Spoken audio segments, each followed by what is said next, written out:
Kepala Subbagian Kerjasama Antar Daerah dan Lembaga Sekretaris Daerah Kota Makassar, Najiran Syamsuddin menyebutkan progres kerjasama antara Singapura dan Prancis saat ini tengah memasuki tahap pelaksanaan kegiatan. Sebagai bentuk kerjasama dalam perkembangan Smart City di bidang Smart Street Lighting Technology, Singapura akan menyiapkan tenaga ahli untuk Kota Makassar dalam membangun konsep Smart City. Sementara untuk Prancis, pemerintah Kota Makassar menjalin kerjasama di bidang urban transportasi, infrastruktur, kelautan, dan tata kota. Najiran Syamsuddin menambahkan, untuk pembiayaan, Kota Makassar memiliki limit anggaran.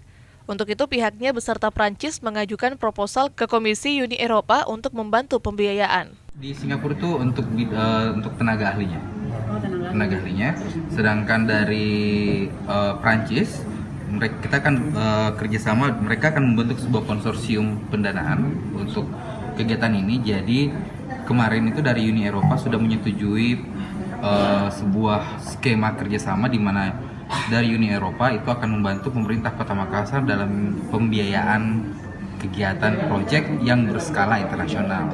Kerjasama yang terbangun antar Singapura dan Prancis secara global menyangkut Smart City diharapkan bermuara pada peningkatan kesejahteraan masyarakat.